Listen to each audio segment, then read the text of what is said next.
Gusto mo bang malaman kung paano mag-apply dito sa Taiwan bilang isang factory worker?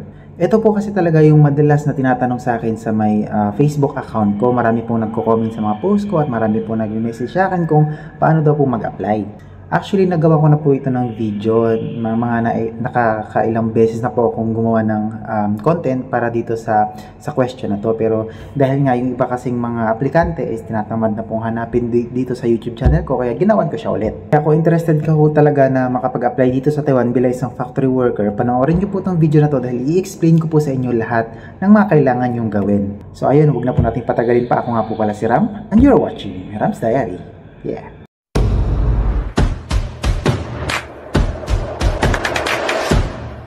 So ayun mga idol, ang una nyo po talagang kailangan gawin or kailangan isaalang-alang ay make sure lang po na meron na po kayong complete requirements. Yes po. Kasi ang pag-a-apply po abroad or dito sa Taiwan, magkaiba po ang process pag dyan naman po sa local lang kayo mag-apply dyan sa Pilipinas. Kasi diba sa Pilipinas, mag-apply muna tayo, mag-undergo muna tayo ng interview, tapos kapag nakapasa tayo sa interview, bibigyan tayo ng HR ng list of requirements. Dito po sa Taiwan, mali po or magkaiba po or magkasalungat.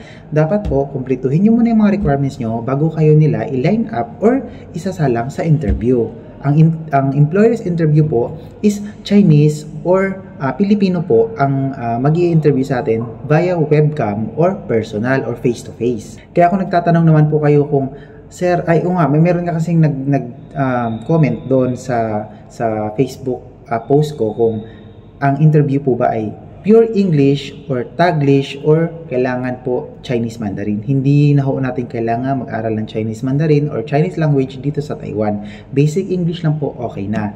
So ngayon, nagawa ko po siya ng video yung interview. Yun po yung panoorin nyo kasi kailangan nyo po yung mapanood para magkaroon kayo ng idea. So ilalagay ko na lang po sa may comment section or sa description box yung link ng video na yun. Or mas maganda hanapin nyo na lang po dito. Kaya lagi nyo tatandaan kapag once na Pinoy po ang mag-i-interview sa inyo, kapag once na ang tanong ay Tagalog, sagutin nyo po siyang Tagalog. Huwag nyo pong sagutin ng English yung tanong kung Tagalog naman po ang pagkakasabi. Pero kung English ang tanong, English rin po ang magiging sagot. Huwag po tayong bida-bida. Kasi meron po ako during interview, Tagalog na nga yung tanong, ang sinagot niya is English. So ayun, hindi siya nakapasa, di ba? Mga bida-bidang tao, marami talaga yan dito. So yun, dumako na po tayo sa requirements. Ano po ba yung mga kailangan ihanda na requirements bago mag-apply dito sa Taiwan? Siyempre, kailangan po may passport. Tsaka yung passport nyo po is valid pa po hanggang 5 years. Kasi yung iba, 1 year na lang, may expired na yung passport, hindi na po yun tinatanggap. Kaya mas maganda, i-renew na po yun. Next naman po na kailangan nyo i-secure na requirements is UMID ID. Kung wala naman po kayong UMID ID or UMID certificate, kasi hindi na nga po nagbibigay si UMID or si SSS ngayon pwede na po ang national ID. So, pwede po kayong mamili kung yung digital na printable na national ID nyo na makukuha nyo lang po sa online or yung physical card na po mismo. It's either po sa dalawa, pwede na po yun. Next naman po is voter's ID or voter certificate. Make sure lang po yung voter certificate nyo, kung ano po yung status nyo po doon, is dapat po lahat ng ID nyo is same na lang po. Kung for example, kung single pa kayo dun sa voter certificate nyo, make sure lang po yung other documents nyo is single pa po. Kung married naman po, lahat po kailangan married na. Kaya kailangan nyo pong tandaan yan. And kapag kukuha po kayo ng voter certificate, make sure lang po na andyan po yung naka-attach yung resibo kung saan nyo po siya kinuha. So, about naman po sa pagkuha ng voter certificate, kung saan po kayo nagpa-register, doon po kayo kukuha. Pero kung nasa Maynila na po kayo, hindi nyo na kailangan pumunta o lumuwas pa ng probinsya. For example, sa Mindanao po kayo na nakapag-register ng voters before. So, hindi nyo na kailangan pumunta ng Mindanao. Pwede po kayo pumunta sa may Intramuros, sa Manila. Doon po kasi ang pinaka-main ng COMELEC. So, doon lang po kayo pwedeng kumuha. Baka kasi nasa Quezon City kayo, so pupunta kayo ng COMELEC Quezon City. Hindi po, wala po kayong record doon. Dapat doon po kayo sa Intramuros, Manila. Nandun po yung lahat ng record ng COMELEC. Next naman po is yung birth certificate. So, dalawang klase po na birth certificate ang kailangan nyo i-secure. Yung PSA na birth certificate, tsaka yung local, yung dyan sa may munisipyo nyo or sa city hall nyo nakukuha. Yung pinaka local birth certificate, yun po ang kailangan nyo i-provide. So, kailangan rin po resibo nun. Huwag nyo pong kalimutan. At regarding naman po sa birth certificate, kailangan po, meron po kayong middle name. Hindi po pwede middle initial. Kailangan po buo. First name, middle name, at saka last name. Kasi hindi na po yan tinatanggap ngayon sa Taiwan. At kung late registered naman po kayo ng 21 years, hindi na rin po kayo makakapag-Taiwan. Kailangan po 21 years below kayo na late registered, pwede pa po yun. At kapag kasal na po kayo, kailangan nyo pong mag-provide ng marriage certificate, PSA and local. Dalawa pa rin po, para siyang birth certificate, kailangan nyo yung dalawa. At make sure lang po na may resibo po yun. At kung single ka naman na babae, kailangan nyo pong mag-provide ng Senomar. Pero kung single ka na lalaki, hindi na po kailangan mag-provide ng Senomar. Next naman po is vaccination certificate. Yung vaccination certificate po nakukuha lang po yan online at libre lang po. Kaya kung nagpa-vaccine kayo dati, makakakuha kayo ng vaccination certificate through online.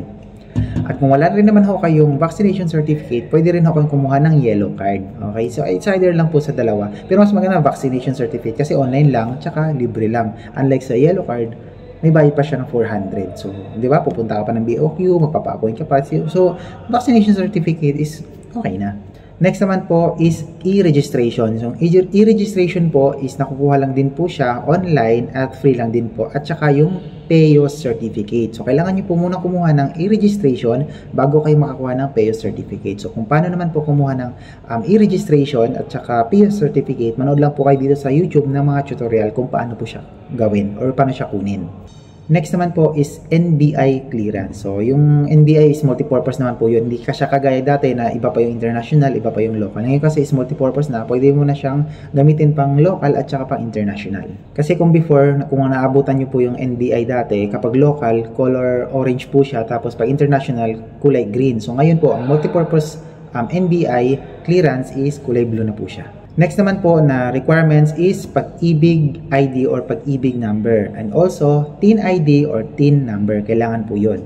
Next naman po is high school diploma and college diploma. So, it's either po sa dalawa. Kung hindi ka naman tapos ng college, so, syempre, yung high school diploma lang po ang kailangan nyo i-provide. Pero kung nakapag-college naman kayo at may diploma kayo, di mas maganda, much better yung college diploma. So, no need na po na ipakita nyo yung high school diploma nyo. So, ngayon, kapag meron na po kayong requirements na kompleto nyo na po yun, ang kailangan nyo pong gawin is i-visit po yung mga Facebook account ng mga legit agency na registered ng POEA. Makikita nyo po dito sa mga previous videos ko, yung mga binigay kong legit agency na pwede nyong i-check kasi doon po kasi sa mga post nila, makikita nyo na po doon yung mga qualifications. Kasi hindi ko po kasi masasagot yung mga ibang tanong sa akin regarding doon sa height limit, sa weight limit, kasi hindi ko po pwedeng magbigay ng direktang sagot kasi magkakaiba po yun. Depende po kayo kasi yun sa company na hiring. Like for example po sa ibang agency, sa company na hiring nila, ang height limit is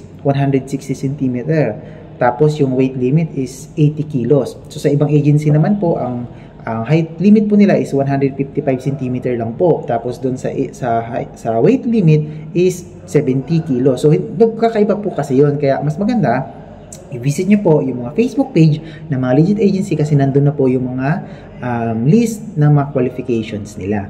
At kapag once na may nakita na po kayo na hiring na pasok po yung qualification nyo, mag-apply na po kayo, mag-direct po kayo na mag-apply, mag-walk-in sa mismong agency. Pero meron naman pong mga agency na tumatanggap ng online application. Kaya mas maganda, i-visit nyo po yung Facebook account ko kasi nandun po, nagbablog din po ako, nagbibigay din po ako doon ng mga list ng mga legit agency na pwede yung online application. Kaya for example, nasa Mindanao ka, so pwede po kayo na mag-send ng online application. Basta ang pinaka-importante po talaga is kumpletuhin yung mga requirements nyo kasi marami po talaga nagtatanong sa akin, Sir, passport holder na po ako, pwede ba mag-apply? Passport lang meron ka, ba't ka mag-a-apply? Kailangan niya complete requirements. Di ba yung mga ganong klaseng tanong? Kaya minsan hindi ko na siya sinasagot kasi nakalagay na nga po yung mga list of requirements na kailangan nyo i-secure bago kayo mag-apply. Tapos sasabihin, Sir, kulang pa ako na ito, pwede na ba ako mag-walk-in? Ewan ko sa inyo. Kaya hindi ko yan sinasagot kasi sinabi ko na nga, isusubo ko na yung information sa inyo, ngunguyain nyo na lang, tatanong nyo pa sa akin. At kung magtatanong naman po kayo sa akin kung gaano po katagal mula nung nag-apply ako hanggang sa makapunta ako dito sa Taiwan para magtrabaho bilang isang factory worker, ginawan ko po siya ng video. I-check nyo po dito sa YouTube channel ko. At kung magkano naman po ang nagastos ko, ginawan ko rin siya ng separate video kaya mas maganda panoorin nyo rin po para may idea kayo. Regarding naman po sa placement fee na tinatanong, depende rin ho yan sa company kasi mayroon pong agency, like for example yung agency ko, ang agency ko dyan sa Pilipinas is si City Employment. So si City Employment, marami po silang hawak na company dito sa Taiwan. So meron meron pong may placement fee, meron din pong walang placement fee. Kapag natapat kayo sa mga walang placement fee na company, maswerte kayo. Hindi kagaya sa akin, yung company na natapatan ko dito is may placement fee. So, ang placement fee naman po is naglalaro po yan sa 60,000 to 70,000. Placement fee pa lang po yan. Hindi pa po kasama dyan yung medical, yung pinanggastos nyo na nag-apply kayo at mga requirements na kinuha nyo. So, ayun mga idol, sana nakatulong tong video na to. And don't forget to hit the subscribe and click the notification bell para ma-notify kayo sa mga upcoming videos ko. Ingat at kita-kita tayo dito sa Taiwan.